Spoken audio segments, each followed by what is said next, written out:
I still remember that night. The snow fell so quietly that it felt like the whole world was holding its breath.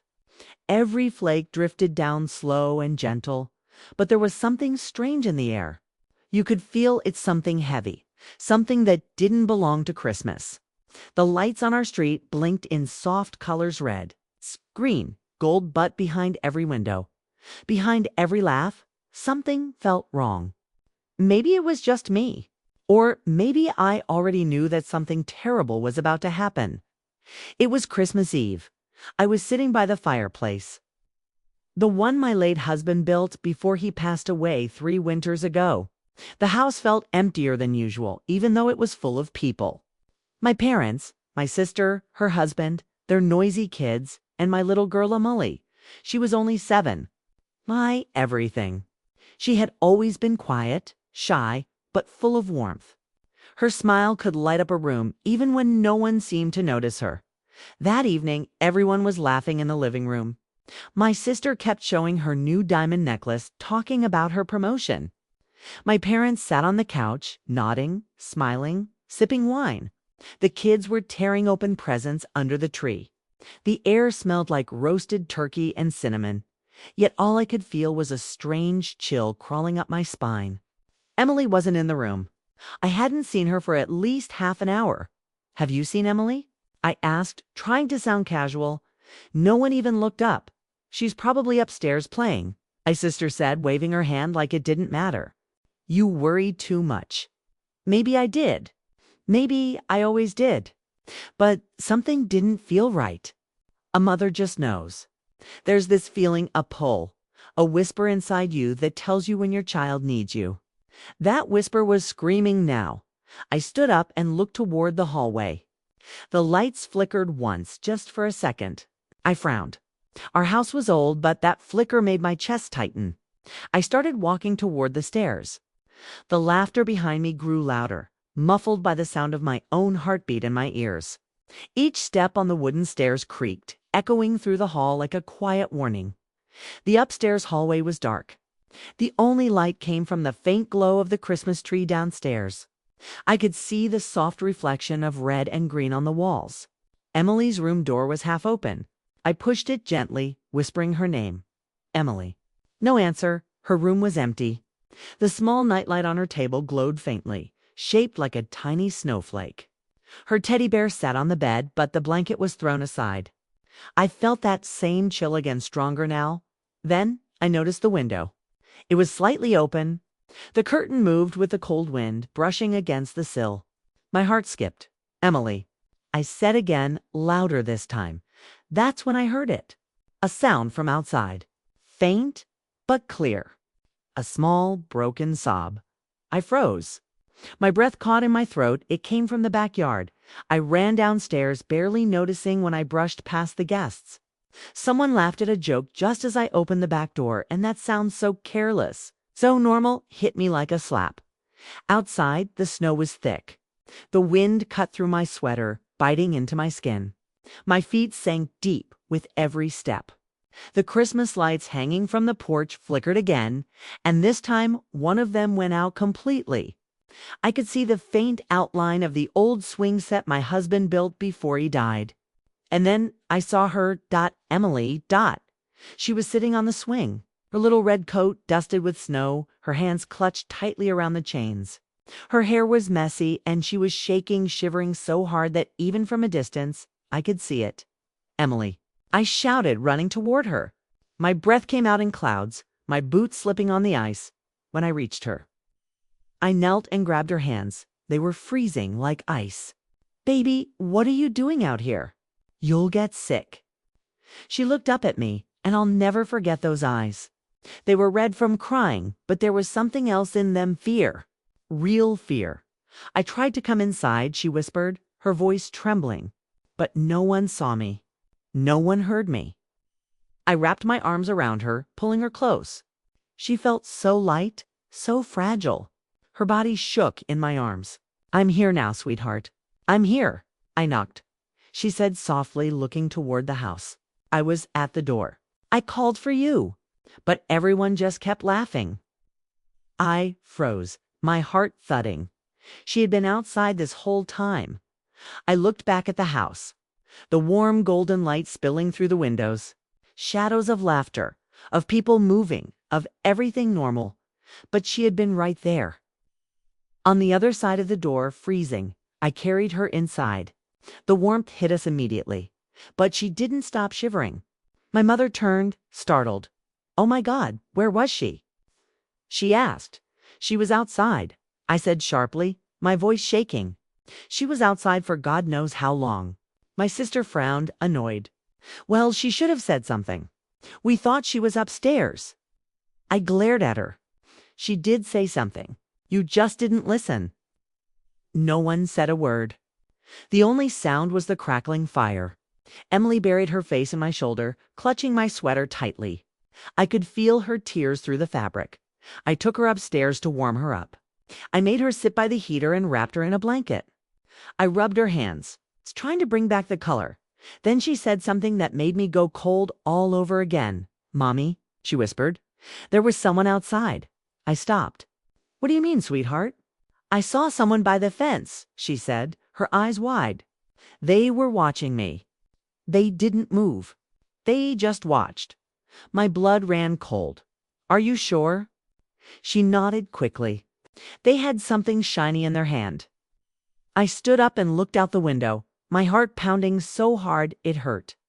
The snow fell heavier now, covering everything. The swing set was empty. The fence was just a faint line in the white. But then I saw faint footprints leading away from the swing set. Fresh ones. I blinked, my breath fogging the glass. The tracks went all the way to the tree line. I turned back to Emily. She was staring at me, her small face pale and scared. "It wasn't Santa, Mommy," she whispered. "I know what Santa looks like." I smiled weakly, trying to calm her, but inside I was trembling. That night, I didn't sleep. I sat by her bed, listening to the wind howl outside. Every sound made me jump: the creak of the floor, the hum of the heater, the faint crack of ice shifting outside. I wanted to believe it was nothing. Maybe just a neighbor walking by.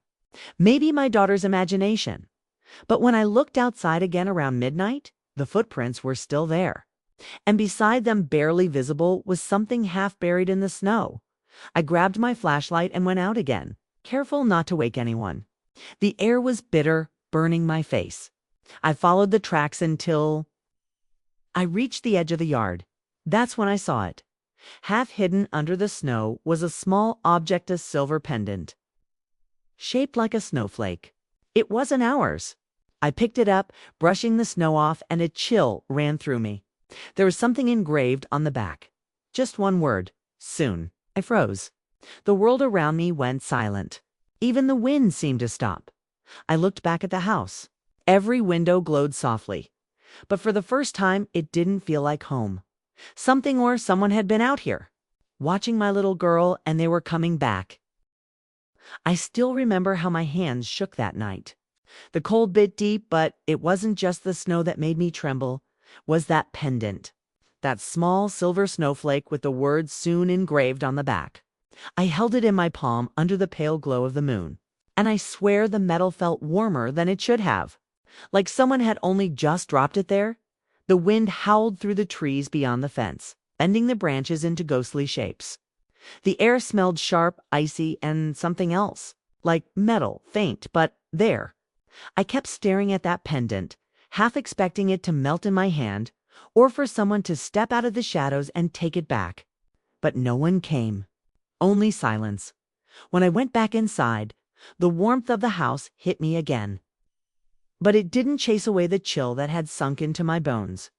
I locked the back door, slid the bolt into place, and checked it twice before heading upstairs. Everyone was asleep now. The laughter and music had faded hours ago. The house was quiet except for the ticking clock in the hallway and the soft hiss of the heater. I went into Emily's room. She was still curled up under the blanket, her tiny hands gripping her teddy bear tight. Her face was pale, her hair messy against the pillow. I brushed her cheek, whispering, "You're safe now, baby." But even as I said it, a part of me didn't believe it. I sat in the chair beside her bed for a long time, turning that pendant over in my fingers. Who could have left it? A stranger? A prank? Or someone we knew? The thought made my stomach twist. The words soon kept circling in my mind, like an echo I couldn't shut off. Soon? What? At some point I must have drifted off, because the next thing I knew, the sound of something moving downstairs woke me up. It wasn't loud, just a creak, followed by another. Slow, careful. I looked at the clock. It was 2:47 a.m. I froze, listening. Another creak. Closer now, every instinct in my body screamed, "Don't move." I got up quietly, trying not to wake Emily. My bare feet touched the cold floor and I slipped out of the room. The hallway was dark except for the faint orange glow coming from the living room below. I held my breath and moved slowly toward the stairs. Halfway down, I could see a shadow on the wall near the fireplace. It moved slowly. Someone was there. My heart was pounding so hard I thought it might give me away. Then I saw him. A tall figure stood near the Christmas tree. He was facing it, not moving, just staring at it. The lights reflected off something shiny in his hand. My stomach turned to ice. I didn't recognize him. He was wearing a dark coat, hood up, snow still clinging to his shoulders. His boots left wet prints on the floor. I could see his breath fogging the air. For a moment I thought I was dreaming. I blinked, but he was still there. Then, suddenly, he turned his head just slightly and I saw part of his face under the hood. A man, pale skin. Eyes that didn't look surprised or scared, but almost calm. Like he expected me to be there. I gasped before I could stop myself. He looked up right at me. I froze. We just stared at each other. My breath caught in my throat and I could hear the blood rushing in my ears. Then he smiled. Just a small, slow smile, and he lifted his hand, the one holding the shiny object. It wasn't a weapon. It was another pendant, identical to the one I had found outside. He placed it gently on the table beside the tree, looked back at me, and whispered something I couldn't hear. Then he turned, walked to the back door, and disappeared into the night. I ran down the stairs, my voice breaking as I shouted, "Hey, stop!" I reached the door, yanked it open, and ran out barefoot into the snow. He was gone. The only trace he left were footprints leading back to the trees. The wind was blowing harder now, covering them fast. I turned back toward the house. My feet were numb, my heart racing so hard it hurt. When I went back inside, my hands were shaking so bad I could barely close the door. The second pendant was sitting on the table. I picked it up. This one had a different word. Tonight. The next morning, I told my sister and parents what I saw. They didn't believe me. Maybe it was a dream. My mother said, pouring coffee like nothing was wrong, "You've been stressed. It wasn't a dream." I snapped. "There was a man in the house." My sister rolled her eyes. "If there really was, why didn't the alarm go off? Maybe you left the door unlocked. Or maybe it was one of the neighbors checking on something." Wanted to scream.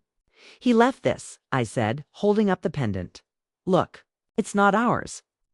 My father glanced at it briefly, then sighed. "It's probably from a gift shop. A prank." I couldn't believe it. They went back to their breakfast like nothing had happened. My mother even started humming a Christmas song while buttering her toast. I looked over at Emily. She was sitting quietly at the table, stirring her cocoa. Her eyes met mine, and I could tell she remembered what she saw last night, too. I leaned closer and whispered, "You okay, baby?" She nodded, but then she whispered back, "He was at my window before you saw him." My chest tightened. "What?" She looked down at her cup. "He waved at me." "Huh?" I grabbed her hand. "Did you tell anyone?" "I tried," she said softly, "but everyone was laughing." The words hit me again like a punch. I took a deep breath and said, "Don't worry. Mommy's going to take care of it." That afternoon, I called the police. They came, checked the yard, the doors, everything. The officer, a young man with tired eyes, took a few notes, looked at the pendants, and shrugged. "There are no signs of forced entry," he said. "Could have been someone passing through. Sometimes people wander around drunk during the holidays. I'll file a report, but..." "But what?" I asked. He hesitated. but there's not much we can do unless there's another incident. Another incident. I looked at Emily standing behind me, holding her bear tight, and said, "There won't be another one." The officer nodded politely and left. That night, I made sure every door and window was locked. I even pushed a chair under the doorknob in the living room. Everyone else had gone home by then. It was just me and Emily now. I wanted it that way. I wanted to protect her. We watched a Christmas movie together to calm down. For a little while, it worked. She laughed again. The sound made me smile. But the whole time, I couldn't stop glancing at the window. At the dark yard beyond the glass, when it was time for bed, I tucked her in and kissed her forehead. "You're safe, sweetheart," I said again. "Mommy's right here." She smiled faintly. "Good night, Mommy." I sat in the hallway outside her room for hours, holding both pendants in my hand. The metal felt cold now. To cold dot at around midnight, I started hearing it again. A sound not from inside this time. From outside, a slow scraping sound, like something metal dragging across wood. I froze then. A tap. Soft, rhythmic dot, tap, tap, tap. It was coming from Emily's window. My heart nearly stopped. I ran to her room, flung the door open, and what I saw made my blood turn to ice. Her window was fogged from the cold. And on the glass, written with a finger, were 2 words. "It's time." Emily was sitting up in bed, her eyes wide, staring at the window. "Mommy," she whispered, her voice shaking. "He's back." I ran to the window and yanked the curtains open, but there was no one there, just the empty, snowy yard. Then I saw it. Hanging from the window latch was another silver pendant, spinning slowly in the cold wind. This one had a new word. Now, just as I grabbed it, the power went out. The house went completely dark. Emily screamed, and that's when I heard footsteps coming from the hallway. I still remember that moment, the exact sound of those footsteps in the hallway. Slow, careful, the kind that make every instinct inside you scream to run, but your legs won't move. The house had gone completely dark after the power cut out. Even the hum of the heater stopped. The only light came from the moon outside, filtering through the window in a pale, ghostly glow. I could hear my own heartbeat louder than anything else.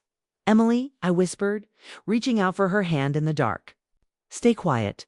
Don't move." She clutched my arm so tight her little fingers dug into my skin. She was trembling all over. The air felt thick, heavy, and cold, so cold that every breath came out as white mist. The footsteps came closer. One, then another. The sound of weight shifting on the wooden floor. Someone was inside. I didn't think, I just moved. I grabbed Emily, pulled her from the bed, and we slipped into the closet beside her dresser. My hand shook as I slowly closed the door until only a sliver of moonlight peeked through the crack. I held her tight against me, trying not to breathe too loud. The footsteps reached the doorway. They stopped. Silence. My throat was dry. My heart was pounding so loud I was sure whoever was out there could hear it. Then something brushed against the floor. A soft scrape. The sound of fabric moving. And then slowly the faint creak of the bed springs. Someone sat on Emily's bed. My body went rigid. Emily buried her face in my chest, trying to stifle a sob. I pressed my hand over her mouth gently, whispering, "Baby, don't make a sound."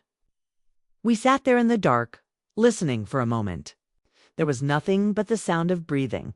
Heavy, calm, to calm. Then I saw it, a shadow passing by the narrow crack of the closet door. Tall, broad shoulders. A faint outline against the dim light from the window. He moved toward the window, silhouette bending as he reached for something. I heard the faint clink of metal, the pendant. He was taking it back, and then a whisper. Low, raspy, and too close. Soon. My blood turned to ice. I reached into my pocket, feeling for my phone. My hands were shaking so bad I nearly dropped it. I pressed the power button. Nothing. Dead. The power outage must have killed the Wi-Fi. And I'd forgotten to charge the battery earlier. Then, as suddenly as he came, the man stood up. The floor creaked again, and the shadow disappeared from the window's glow. I heard footsteps, this time moving away. Down the hall. Then the faint sound of the front door creaking open. I didn't move. I waited. 1 minute, 2, 5. Only when I was sure the house was silent again did I slowly open the closet door. The air outside felt even colder now. Emily's bed was empty, but on her pillow there was something else, another pendant. This one was different. It was darker, almost black. The engraving on the back was deeper. And this time it didn't have a word. It had a date. December 25th, Christmas Day. That was tomorrow. I didn't sleep again that night. Every sound made me jump. I sat by Emily's bed with a flashlight clutched tight in my hand, staring at the window. The snow outside never stopped. It was thick and heavy now, blanketing the yard like a shroud. At sunrise, the power came back on. The lights flickered, the heater started humming again, and for a moment, it almost felt normal. Almost. I made Emily breakfast, though neither of us ate much. She kept asking if the man was gone. I told her yes, even though I wasn't sure. I decided to call the police again. When they arrived, I told them everything: the power cut, the footsteps, the voice, the pendant. The officer from yesterday came again, and this time he brought another man with him. They looked around, took photos, asked questions. One of them, Officer Burns, picked up the black pendant and frowned. "You said this was left last night." "Yes," I said. "He was here. I heard him. He sat on my daughter's bed." He looked around the room again. "There are no signs of forced entry. Are you sure the door was locked?" "It was," I said sharply. "I checked twice." He nodded slowly, but his expression told me he didn't believe me. "We'll increase patrols in the area," he said finally. "But I'd suggest maybe staying with family tonight. Just to be safe." Safe. The word meant nothing anymore. After they left, I tried calling my sister, but she didn't answer. My parents were visiting friends in another town. It was just me and Emily. Again, that evening, I thought about leaving. I packed a small bag, but when I looked outside, the snowstorm had gotten worse. The roads would be impossible. I had no choice but to stay the night. Emily sat quietly on the couch, watching the lights on the Christmas tree flicker. "Mommy," she said softly, "do you think he's still watching us?" I hesitated, then knelt beside her. "No, sweetheart. He's gone." But as I said it, I couldn't help glancing toward the window again. Outside, through the falling snow, I thought I saw something just for a second.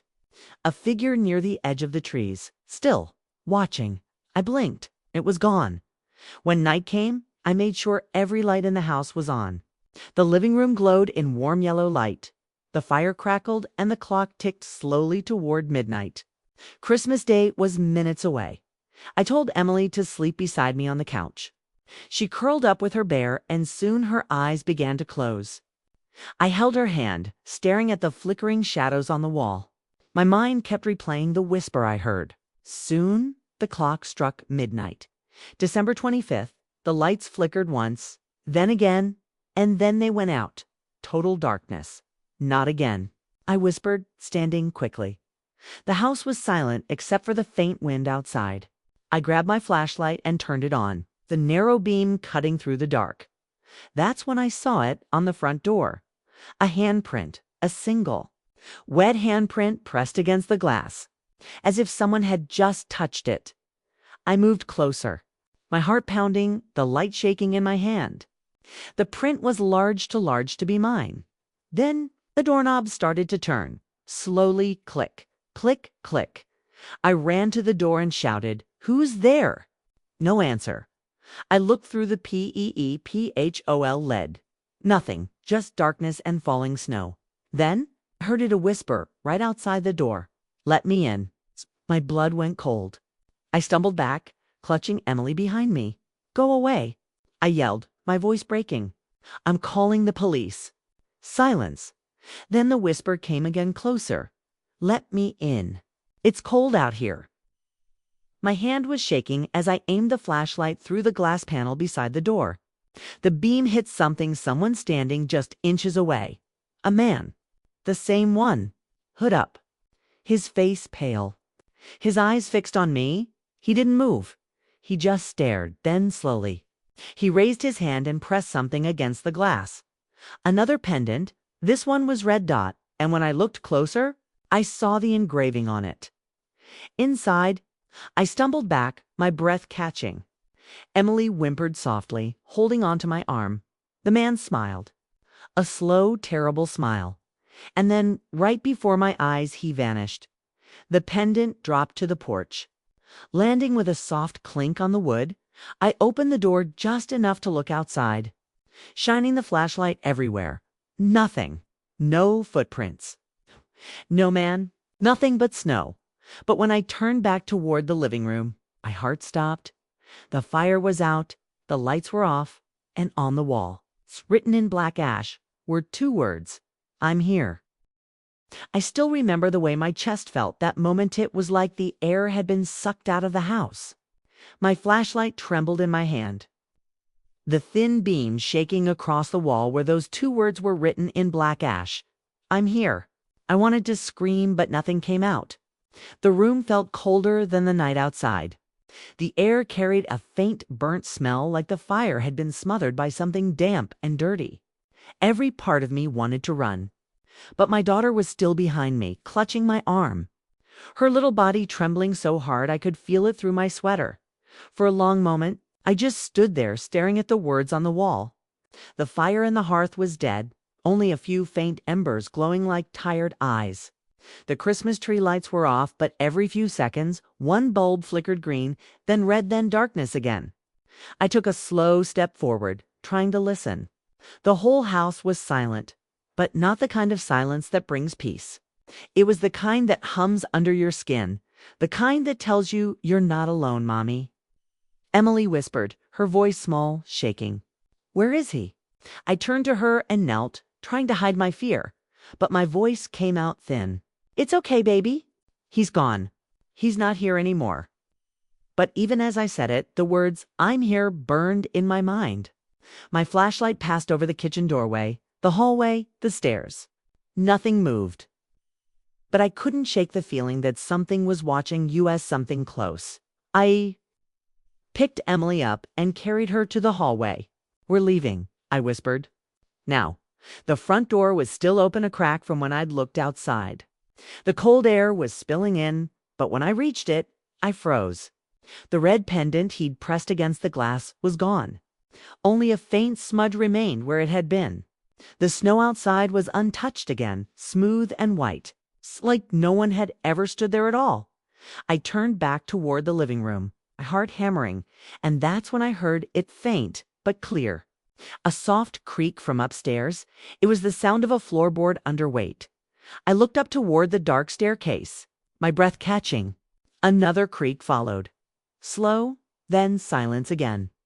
I felt my knees weaken. He was inside. He had to be. Somehow, when I'd opened that door, when I'd stepped outside to check the porch, he had come in. I didn't think. I grabbed my phone from the table, but it was still dead. The power outage earlier had drained it completely. I cursed under my breath and looked around for something, anything to protect us. My eyes landed on the heavy metal poker beside the fireplace. I grabbed it. The cold metal felt solid, but my hands were slick with sweat. I turned to Emily. Listen to me, I said, my voice barely holding together. Go to the kitchen. Hide in the pantry. Don't make a sound. No matter what you hear, don't come out. Her eyes filled with tears. Mommy, no, go, I whispered sharply. Please. She ran, her small feet pattering against the wooden floor before disappearing into the kitchen. I waited until I heard the soft click of the pantry door closing. Then I turned back to the stairs. The house seemed to breathe with me. Every small sound felt louder, sharper.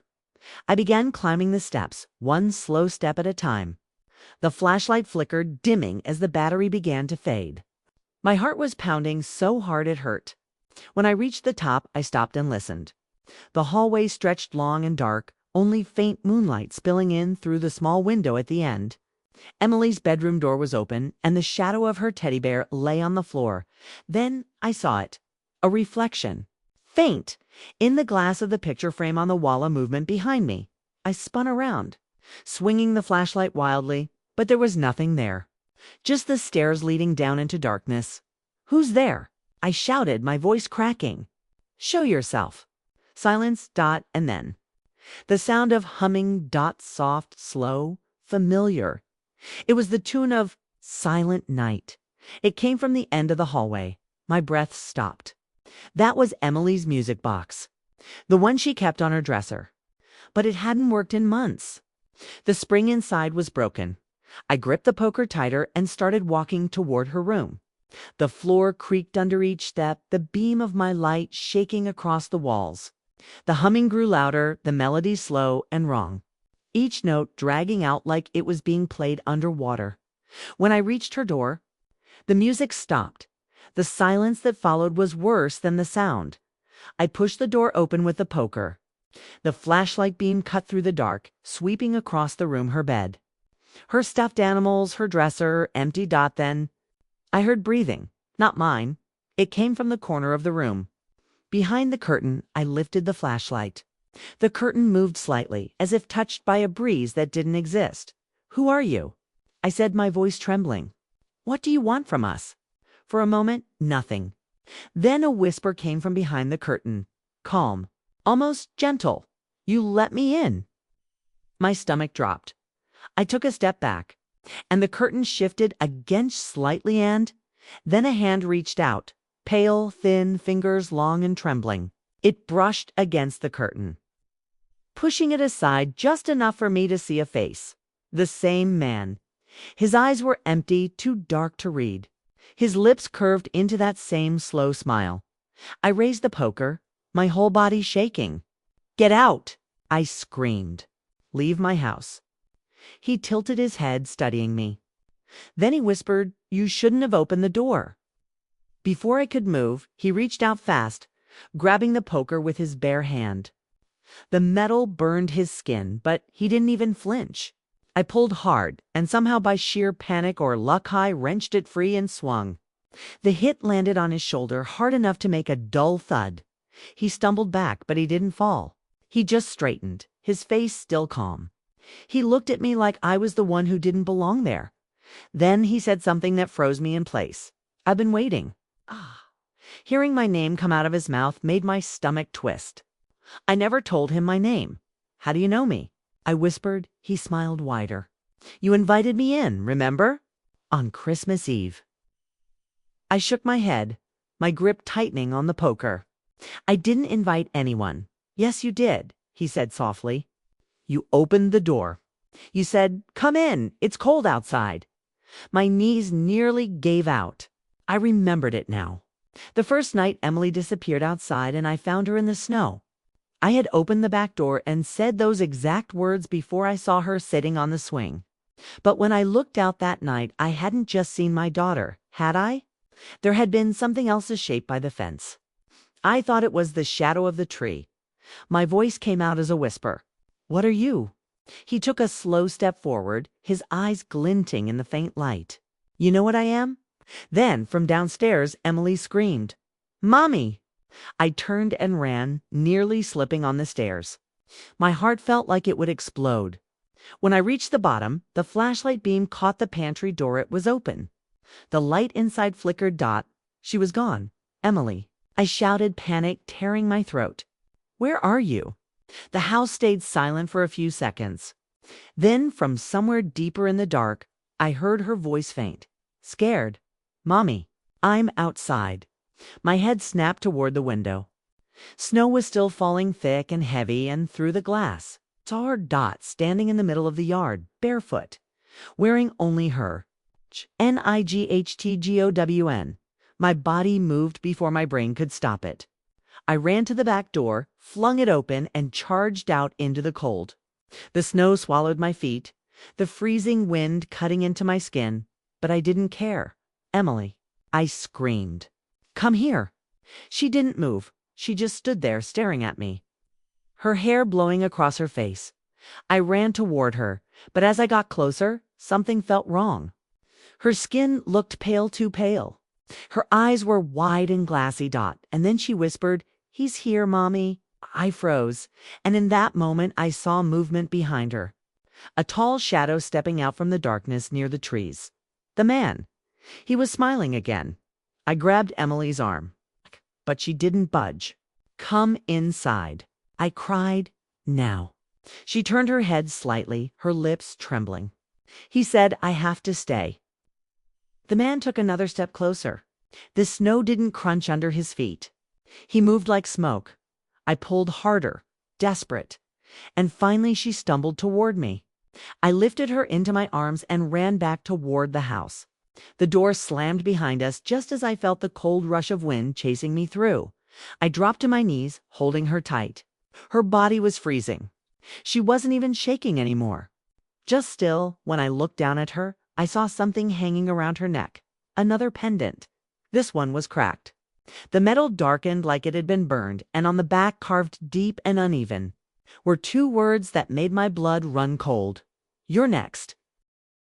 I sat on the floor with my daughter's cold body in my arms, rocking back and forth, whispering her name over and over like it might pull her back to me. The storm outside howled against the windows, and the house creaked like it was breathing with us. Emily's skin was icy, her lips pale blue, and that cracked pendant on her neck seemed to pulse faintly in the low light, like it was alive. I didn't even want to touch it, but I had to know what it was. With trembling fingers, I lifted it gently and turned it over. The words "Your next" were burned deep into the metal, the edges jagged and black. My throat tightened so hard I could barely breathe. Whoever or whatever had given this to her wasn't done.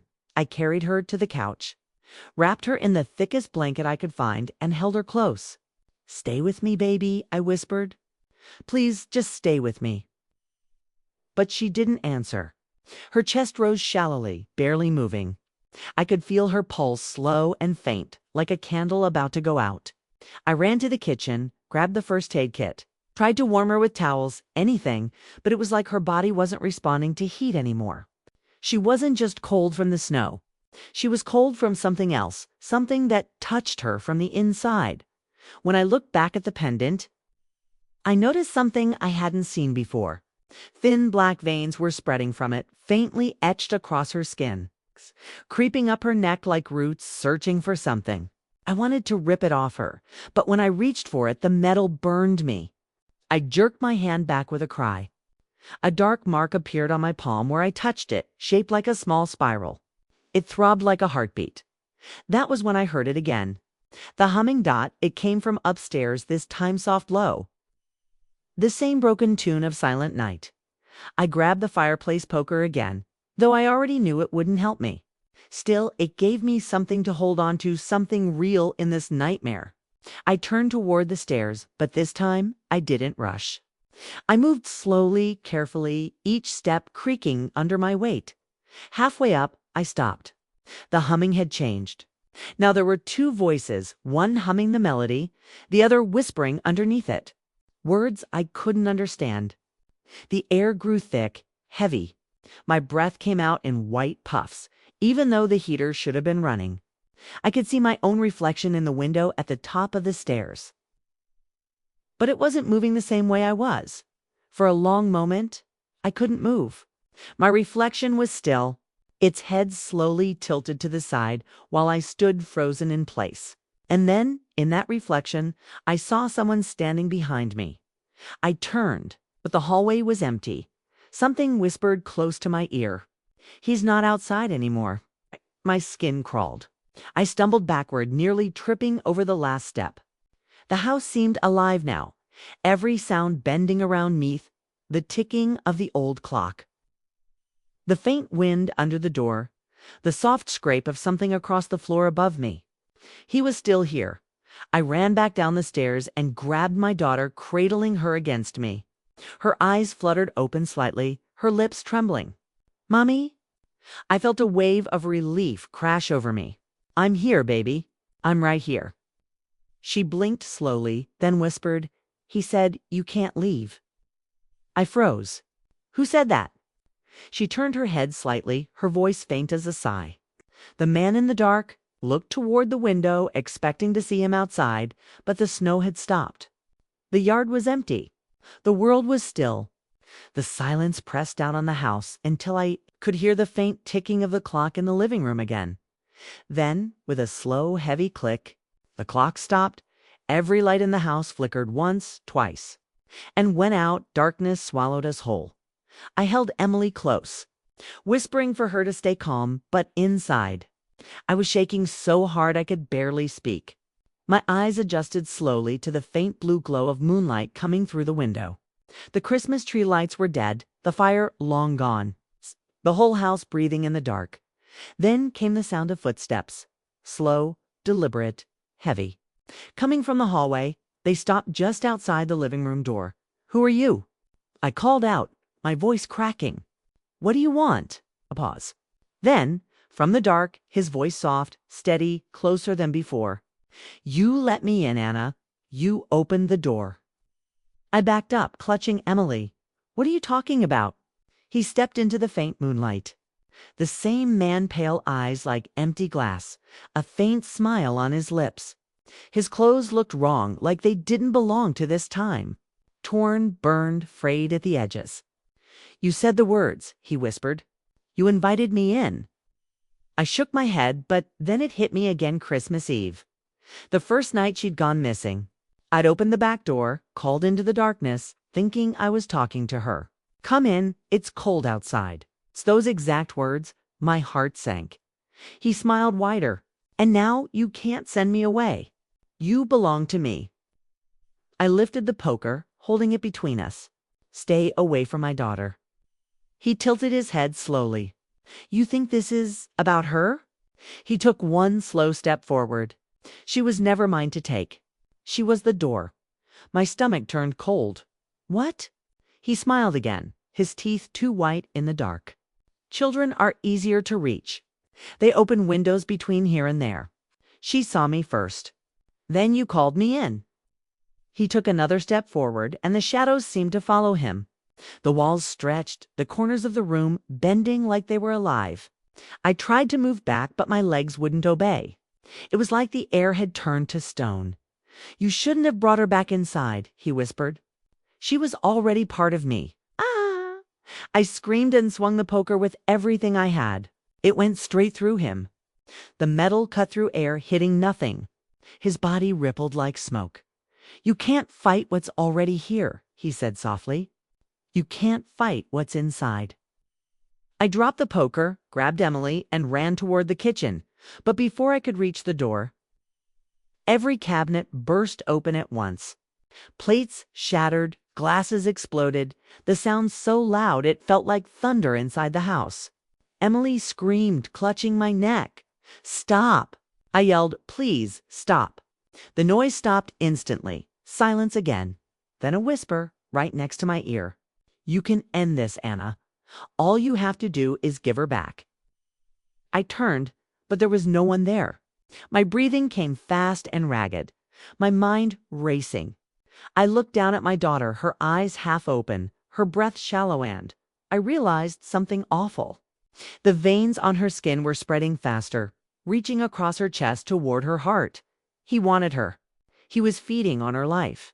I had no idea how to stop him. Then, for the first time that night, I saw something new. The pendant on her neck began to glow faintly, the light pulsing like a heartbeat. The black veins shimmered, moving under her skin.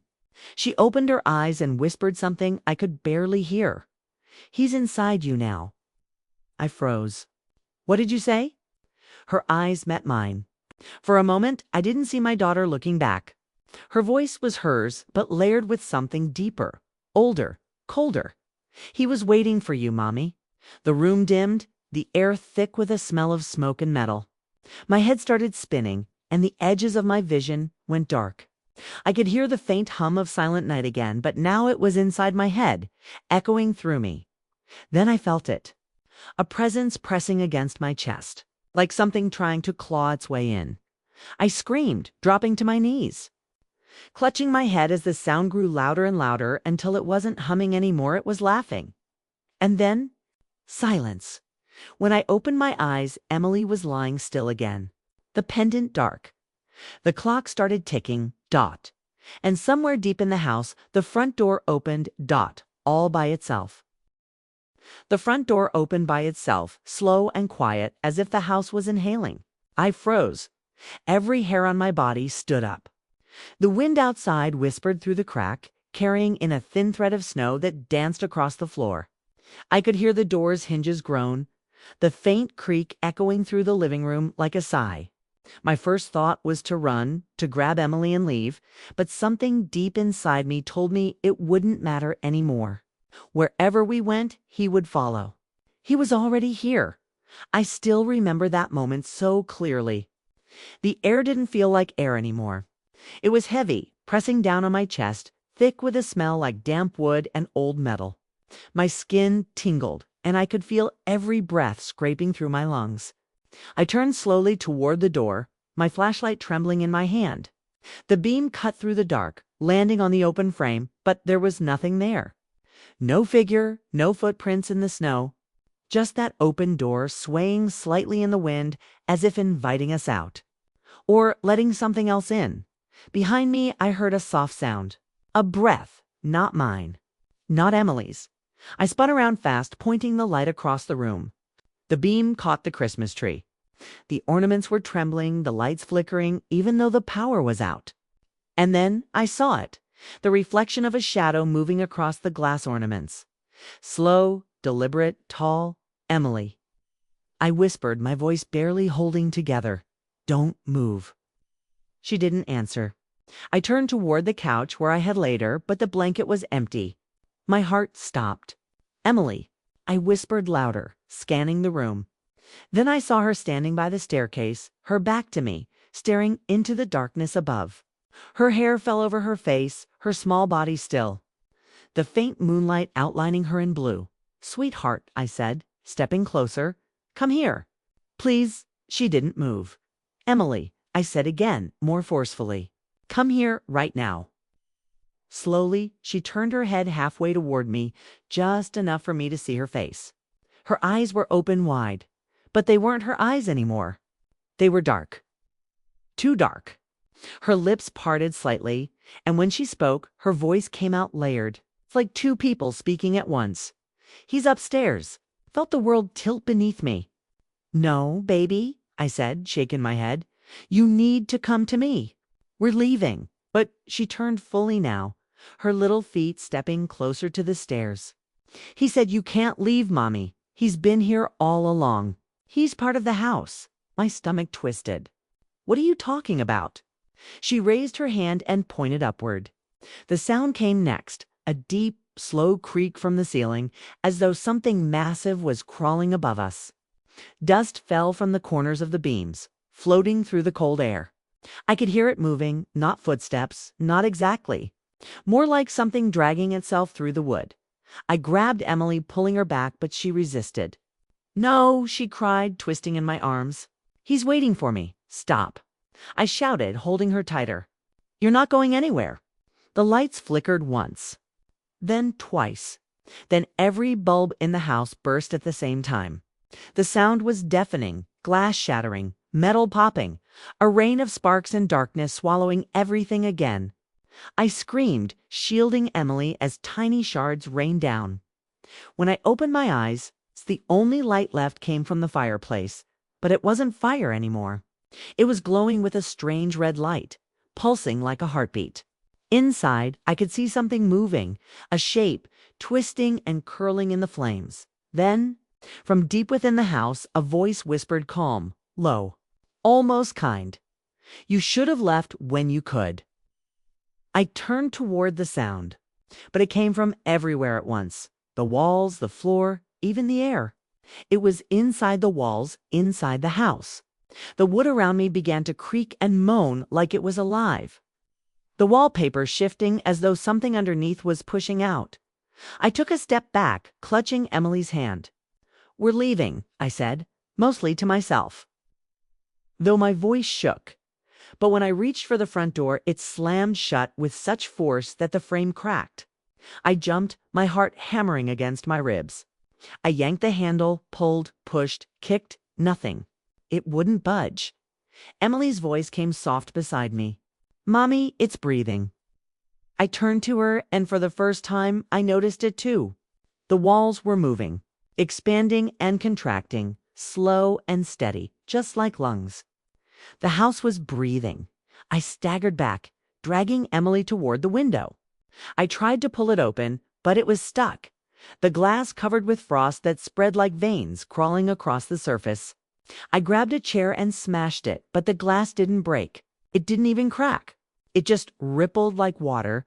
Before sealing over again, Emily suddenly screamed, clutching her chest. "It hurts," she cried, falling to her knees. I knelt beside her, terrified. The veins under her skin were glowing now, faint red lines pulsing in rhythm with the light from the fireplace. The pendant on her neck burned bright, and her body shook violently. "Stop it!" I screamed into the air. "Take me. Leave her alone." The humming came back, louder this time. The same broken tune, Silent Night. Only now it wasn't just one voice. It was a chorus. Dozens of voices humming in perfect unison. Men, women, children, all echoing through the walls, blending together until the sound filled my head like static. Emily lifted her head weakly, her voice trembling. "He said it's not your house anymore." I grabbed her face in my hands. "What does that mean?" She blinked slowly. "He said you were the first one to let him in. And now he doesn't leave. He becomes everything." I felt something shift behind me. I turned slowly toward the hallway and froze. The shape of a man was standing there, tall and thin, his body stretched and wrong, his face half hidden in shadow. His eyes were empty sockets that burned faint red. His smile was wide, unnatural, like it had been carved there. "You wanted warmth," he said softly, his voice deep and distant like it came from underwater. "You opened the door. You gave me a name. I couldn't breathe." My mind raced back to Christmas Eve, to when Emily first disappeared, to when I had called into the dark, begging her to come back, come home, I had said. I realized it now. I hadn't called her name. I had said, "Come home," and that was the name I'd given him. I backed away slowly, pulling Emily with me. But he followed, not walking, but gliding. Every step he took, the house groaned like it was in pain. The lights flickered again, and behind him, I saw faces, hundreds of them, trapped in the walls, pressing against the wallpaper like ghosts trying to break free. Emily looked up at him, her voice barely a whisper. "He says he's hungry. Stay away from her." I shouted, The man tilted his head, that strange broken smile spreading wider. "You can't protect her," he said. "You never could. You called me. You chose. I didn't mean to." I cried, tears streaming down my face. "I didn't know." He took another step forward, and every light in the house turned blood red. "Intent doesn't matter," he said softly. "Invitation does." He raised one long pale hand toward me, and I felt my body freeze. My arms wouldn't move. My legs wouldn't respond. Emily screamed, clutching her chest again. The glow under her skin was spreading faster, climbing up her neck toward her face. The man looked down at her almost tenderly. "One must stay," he said. "So the door remains open." My voice broke as I shouted, "No." Then, with a single motion, the floor beneath us split open with a deafening crack. Darkness poured out thick, swirling, alive. It wrapped around my legs, pulling me down. I grabbed Emily, holding her as tightly as I could, screaming her name as the shadows rose around us. "Mommy!" She screamed. The last thing I saw before everything went black was the man's smile. Inches from my face, whispering, "You open the door, Anna. You can't close it now." I still remember the sound of that floor giving way the cracking wood. The rush of air and the way the world seemed to vanish beneath us.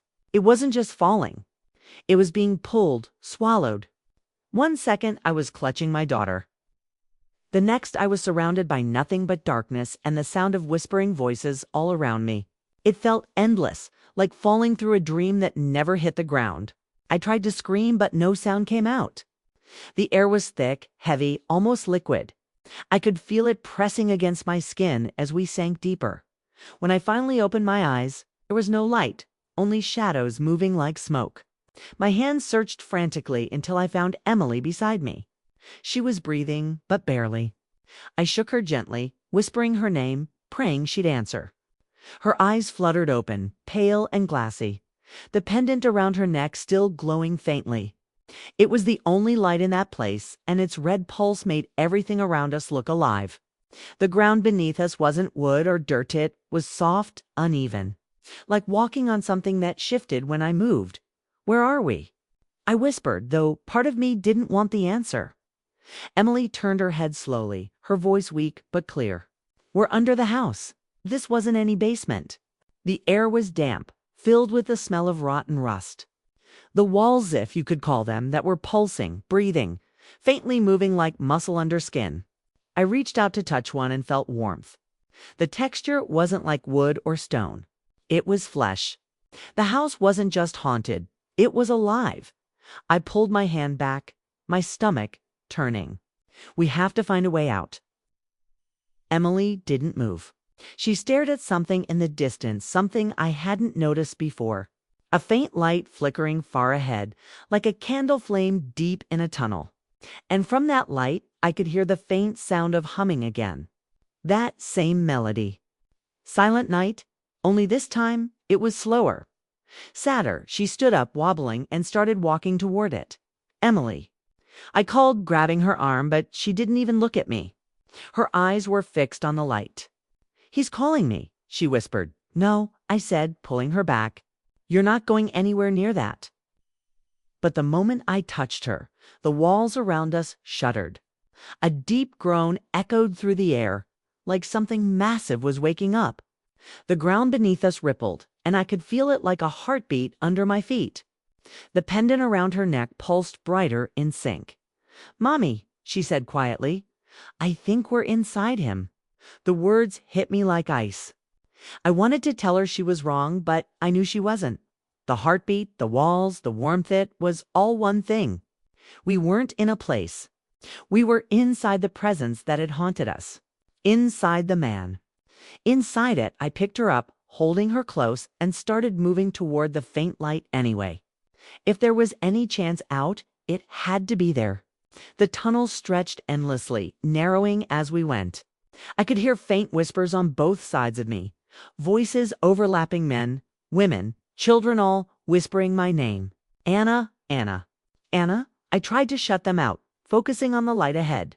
But then I saw them. Faces they were pressed into the walls. Half-formed, like they were made of the same flesh as everything else. Their mouths moved, their eyes open and staring. One face, close to mine, looked almost human. You let him in, it whispered. You fed him. I stumbled back, clutching Emily tighter. Stay away from us. The face smiled, lips cracking open wider than they should. You belong to him now. The wall pulsed again, and one of the faces began to push outward, forming an arm-long, thin, reaching for me. I ran. I didn't look back. The whispers grew louder, overlapping into a low roar. The tunnel shook as I ran, and the light ahead flickered brighter, almost blinding now. When I finally reached it, I stumbled into a wide, circular chamber. It looked like the inside of a cathedral built from living tissue veins and ribs arching above. Glowing faintly red dot in the center of the room stood the man. He was waiting. He looked different. Now taller.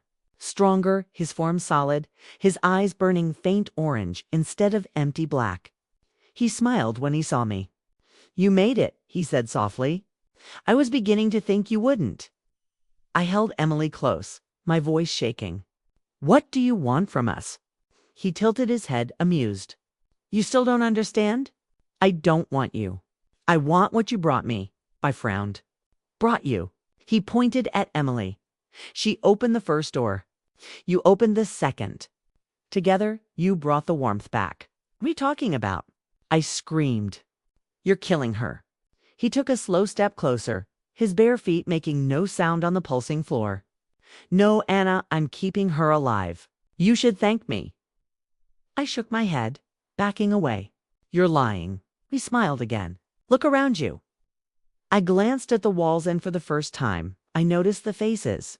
Dozens of them. Maybe hundreds. all staring at us, all of them whispering the same word. Home. They called me here, he said. Every one of them opened their doors once, just like you did. Every one of them begged for warmth, for love, for something they lost. And every one of them became part of me. He reached out his hand toward Emily. She can stay with them, forever warm, forever safe. Never, I screamed, clutching her tighter. You can't have her. His smile faded. His voice turned low and cold. Then I'll take you both. The chamber began to shake violently. The wall started closing in, the faces screaming now instead of whispering. Emily cried out, clutching my neck. The light from the pendant grew so bright it burned against my chest. I could feel heat radiating from her skin. The man stretched out both arms. Shadows poured from his hands like smoke, wrapping around us. I fought to breathe, my lungs burning, my vision blurring. Emily screamed my name. Then suddenly a sound pierced through everything, the faint, distant ringing of church bells. The man froze. His head snapped up, eyes narrowing. No. He hissed. The bells rang again, louder this time. Emily's pendant flared, white, this time not red. The shadows recoiled from the light, hissing like steam. The man stepped back, his form flickering like a flame. No, she's mine. I didn't know what I was doing. I just acted. I grabbed the pendant, even as it burned my skin, and held it out toward him. You don't belong here, I shouted. He screamed a sound that shook the walls, the ceiling, everything. His body twisted, his face warping into a dozen others before shattering into light. Then, everything went silent. The red glow faded. The heartbeat stopped. The walls stopped moving, dot, and then darkness again. When I opened my eyes, I was back on my living room floor. The fire was cold, the lights dead. Snow was falling outside the window, peaceful and silent. Emily lay beside me, breathing softly. The pendant was gone. I crawled to her side, touching her face. She was warm. Her skin looked normal again. The veins had vanished. I pulled her close and cried, whispering her name over and over. But as I held her, I noticed something strange. The clock on the wall wasn't moving. The second hand was stuck between two ticks, and outside the window, the same snowflake was falling. It wasn't moving either. The world was frozen, and somewhere behind me, a familiar voice whispered, "You can't leave the house, Anna. You are the house." I still remember the silence that followed that whisper. It wasn't peaceful silence, it was thick, like the world had stopped breathing. I turned slowly, afraid to see what was behind me. But there was nothing. Just the faint outline of the living room in the half-light of the frozen morning. The fire was out, but the embers were still red. The snow outside hung in the air like glitter, unmoving, caught between 1 second and the next. Even the wind had died. And that's when I felt it, the faint rise and fall beneath my feet. The house was breathing. At first, I thought it was just me, my pulse, my imagination. But no. The wood beneath my hands pulsed in rhythm, slow and steady, like the beat of a massive heart buried deep below. I pressed my ear against the floor and heard it clearly this time, a heartbeat. Faint, but constant. Boom, boom, boom. Each thump made the lights flicker. Each beat sent a tremor through the air. I turned to Emily. She was still lying beside me. Her hair spread across the rug, her small chest rising and falling. She was breathing normally, warm again. I reached for her hand. "Emily," I whispered, "wake up." Her eyes opened slowly, hazy, as if she had just woken from a long dream. She looked around the room, confusion washing over her face. "Mommy, why is it so quiet?" "I don't know," I said softly, brushing her hair back. "But we're okay now. It's over." She shook her head gently. "It's not over." Something in her tone made my stomach twist. I followed her gaze toward the fireplace. The bricks were cracked, dark veins running through them like dried blood. From inside the hearth, I heard a faint sound breathing, matching the pulse of the floor. Then the whisper came again, but closer this time, low and smooth. You should rest, Anna. You've done enough. I stood up, holding Emily close. Show yourself. I shouted into the empty air. The voice laughed, a slow, amused laugh that echoed off the walls. You don't understand, do you? You never left. You never could leave. This is your home now. No, I said firmly, though my voice trembled. We're leaving. Right now. I grabbed Emily's hand and ran toward the front door. My fingers wrapped around the knob, cold metal, slick with condensation. I twisted it, pulled hard, but it didn't move. I yanked harder. It felt like it was fused to the frame. The wood around it seemed to tighten, the grain shifting beneath my hand. Mommy, it's not a door anymore, Emily whispered. I looked closer. She was right. The outlines of the door were fading, the frame merging with the wall until it became solid wood. I backed away, heart racing. What's happening? I gasped. The house doesn't want us to go, Emily said quietly. That's when I noticed the pictures on the wall. Every one of them, our family photos, Emily's drawings, the old wedding portrait, they were all changing. The faces were melting, fading into one another. In every photo, the background had shifted. It wasn't our home anymore. It was that red, fleshy place from below, the chamber of faces. And in the center of every image was him, the man, always smiling, always watching. I tore the nearest picture off the wall, but when I looked at the back of it, there was something written there, words burned into the paper. You belong where you are loved. My hands trembled as I dropped it. I didn't know whether to cry or scream. I turned back to Emily, but she wasn't beside me anymore. She was standing at the bottom of the stairs, staring upward. Emily. I called, running toward her. Stay with me. She didn't move. Her voice was soft, dreamy. He's upstairs. I froze halfway up the steps. Who, the man? She said.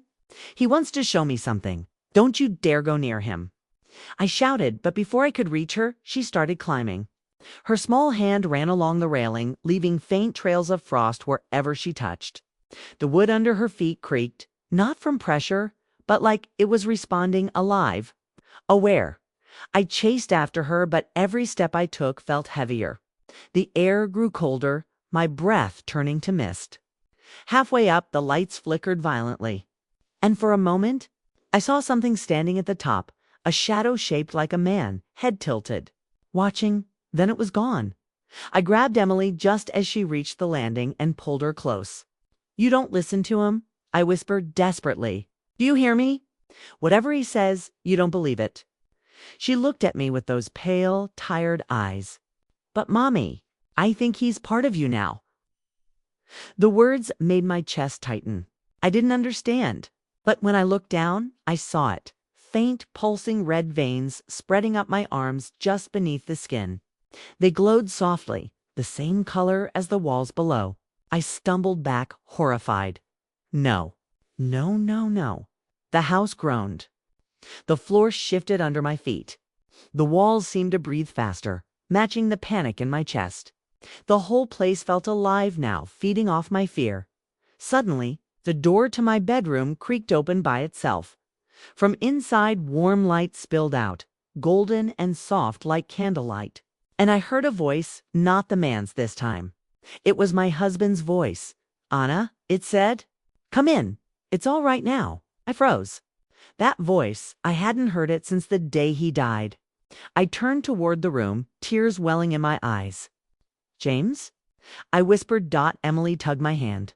Mommy, that's not Daddy. But I couldn't stop myself. I took a step forward, then another. The room glowed brighter with each step, and I could smell him, his cologne, the faint scent of pine and smoke. It was too real, too perfect. When I reached the doorway, I saw him sitting on the edge of the bed, smiling softly. His eyes looked just as I remembered. You don't have to fight anymore, he said gently. We can be a family again. All three of us. Tears streamed down my face. James, I whispered. Is it really you? He held out his arms. Come to me.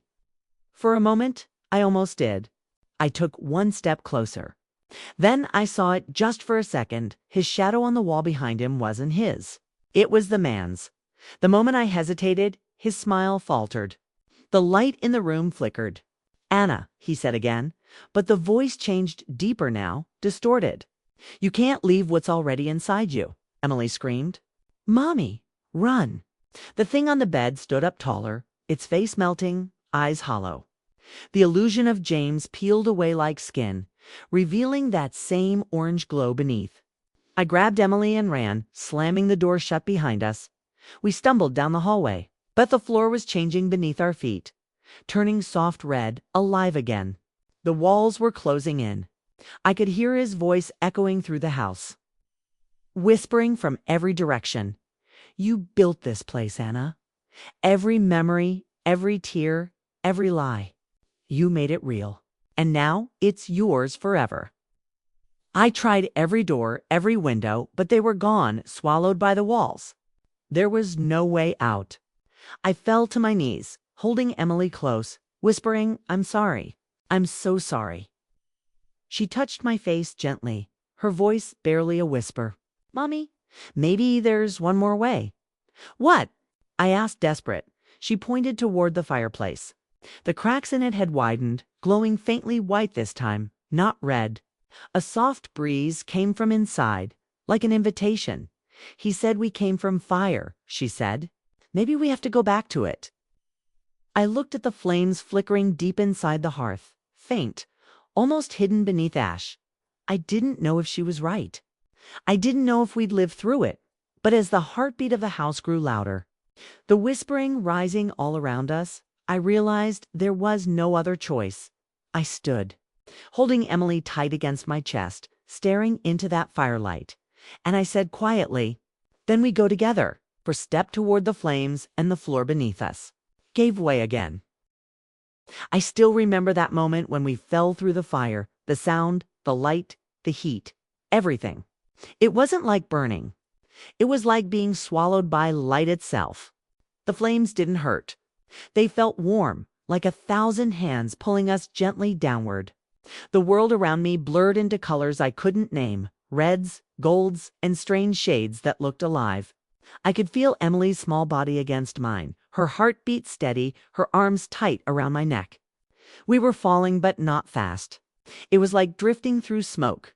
And somewhere below, I could hear the faint sound of bells again, the same ones that had stopped the man before. When we landed, it wasn't on wood or dirt. It was ash. Cold, gray ash that stretched endlessly in every direction. The air was heavy with the smell of burnt pine and something sweet like old candles. I looked around, no walls, no ceiling, no sound but the soft crackle of embers glowing beneath the ground. Above us, I could see faint outlines, the underside of the house, glowing faint red, pulsing like a dying heart. Emily stood beside me, her eyes wide. "Where are we, Mommy?" "I don't know," I whispered, "but I think this is where it all started." As we walked, the ground beneath us shifted and cracked, releasing faint streams of smoke that curled around our legs.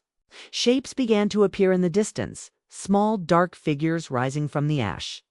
At first I thought they were people, but as we got closer, I realized they were something else. They were memories.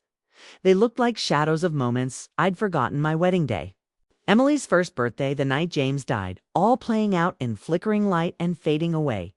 Each one burned for a few seconds, then vanished, leaving only the smell of smoke. I reached out to touch one, a vision of me holding baby Emily near the Christmas tree years ago, but my hand went straight through it, leaving only a trail of sparks. "It's showing us everything," I said softly, "everything we tried to forget." Emily looked up at me, her voice trembling. "Do you think he's here too?" I didn't answer because deep down I knew he was. We kept walking until we reached a small hill of blackened earth. At the top stood a single tree, or what was left of it. Its trunk was split down the middle, hollow, still burning faintly inside. And standing beside it was him, the man. He looked different now, weaker. His body was cracked, the glow inside him flickering like a dying fire. But his smile was still there, that same cold, calm smile. "You found your way home," he said quietly. I stepped in front of Emily. "This isn't our home." He tilted his head. "Oh, but it is. You built this, Anna. Every memory, every regret, every lie you told yourself, they made the walls, the floor, the warmth you begged for. You called me without even knowing it. I never called you, I spat. You came to us. He shook his head slowly. I only go where I'm invited. You wished for warmth on the night he died. You begged for someone to bring light back into your house. I heard you, and I gave it. The truth hit me like a blow. That night, after James's accident, I had sat by the fireplace, holding Emily, whispering through tears. Please, I just want him back. I just want my home warm again. I had said those words. I had meant them. You gave me your door, he said softly. And once you open the door, you never really close it. I shook my head, stepping back. I didn't know. I didn't know what I was doing. He smiled faintly. No one ever does. Emily clutched my arm tightly. Mommy, don't listen to him. He turned his gaze to her and his expression softened. You're strong, little one. Stronger than she ever was. You saw me for what I am. You were never afraid. I was, Emily said. But I love my mommy more than I fear you. Something in his face changed. A flicker of pain, maybe even sadness. The cracks in his skin glowed brighter. Love, he murmured, almost to himself. That's the fire that burns me. Then his eyes snapped up to me. Do you love her enough to let go? I froze. What do you mean? He gestured around us. This place, this house. It only exists because of your pain, your guilt. You built it from your memories, and she's trapped in it with you. If you want to free her, you have to burn it all. Everything, even yourself. My heart pounded. You're lying. He smiled sadly. You've seen the truth, Anna. You felt the heartbeat. The house is you. Every wall is your memory. Every shadow is your fear. You can't destroy it without destroying yourself. Emily shook her head, tears in her eyes. No, Mommy, don't leave me. I dropped to my knees, pulling her close. I'll never leave you, baby. Never. The man took a slow step closer. Then you'll both stay forever. The ground shook violently. The air turned hot, waves of fire rolling beneath the surface. The ash around us lifted into a storm of sparks. The man's body began to reform the cracked ceiling, his glow returning. He stretched out his hand toward Emily. Come with me, and she can live. No, I screamed, standing in front of her. You'll have to go through me first. He smiled that cruel, patient smile and whispered, That's exactly what I plan to do. He lunged forward. His hand passed straight through my chest. The pain was instant, blinding. I fell to my knees, gasping, feeling heat spreading through my body. My vision blurred, the world tilting. Emily's voice sounded far away, like she was calling from underwater. Then I saw it inside my mind. The truth, the house, the fire, the man, all of it was connected to me. My grief had opened the first door. My wish had invited him in, and my fear had kept him alive. The only way to end it was to stop feeding it, to burn everything that tied him to me. I forced myself to my feet, shaking, my hand pressed to my chest. The man looked surprised, maybe even confused. You can't fight me, he said. You're part of me now. I took a deep breath, my voice trembling. Then, if I burn, you burn too. Before he could move, I grabbed the branch from the burning tree beside us. Flames licked up its bark, bright and white. I turned, holding it close to my chest, feeling the fire spread through me. The pain was unbearable, but I didn't let go. I looked at Emily, her face full of tears, glowing in the firelight, and whispered, Run, baby. Run, and don't look back. Okay. She shook her head, crying. Mommy, please. I love you, Emily, I said softly. Always. Then I turned back to him, the man who was already stepping backward, eyes wide. The fire climbed higher around me, spreading across the ground, racing through the ash like it was alive. The heat roared, and the world began to burn. The man screamed, his form twisting, breaking apart, melting into sparks. The fire swallowed everything, the tree, the ground, the sky. The air was a storm of light and heat, and as everything fell away, I heard one last sound, Emily's voice calling my name. Then silence. When I opened my eyes, everything was white. Just white. No sound, no pain, no heat. I was lying on something soft, like snow. The air was cool and calm. I sat up slowly, looking around. There was nothing, no house, no fire, no man. Just peace. And then, in the distance, I saw her, Emily. She was standing near a tree, but not the burned one. This one was green, full of light. She smiled when she saw me. "Mommy," she called softly. We did it. Tears filled my eyes. I started walking toward her, my legs trembling, my heart full. But with every step, she seemed to fade a little. I stopped realizing what was happening. I wasn't meant to go with her. She was free. I wasn't. I smiled through my tears. "I love you, baby." She smiled back. "I know." Then she was gone. When I opened my eyes again, I was back in my living room, but it wasn't the same. Morning light filled the space, warm and golden. The snow outside was falling again, gentle and real this time. The house was quiet, peaceful, but I was alone. The pendant lay on the floor beside me, cracked in half. I picked it up, holding it to my chest, feeling the faint warmth inside, and from somewhere deep within the walls. I thought I heard a faint voice, soft, kind. "Thank you, Mommy." I still remember the light that morning. It wasn't the weak, gray light of winter. It was golden, soft, and alive. The kind of light that seems to forgive everything it touches. When I opened my eyes, I was lying on the floor near the fireplace. The fire was burning gently again, warm and steady, the smell of pine filling the air. Snow was falling outside, but it wasn't frozen anymore. It was real. The world was moving again. For a few seconds, I didn't move. I just stared at the light dancing across the walls and listened to the quiet. It felt like waking up from a dream that had lasted a lifetime. I pushed myself up slowly, my body heavy but calm.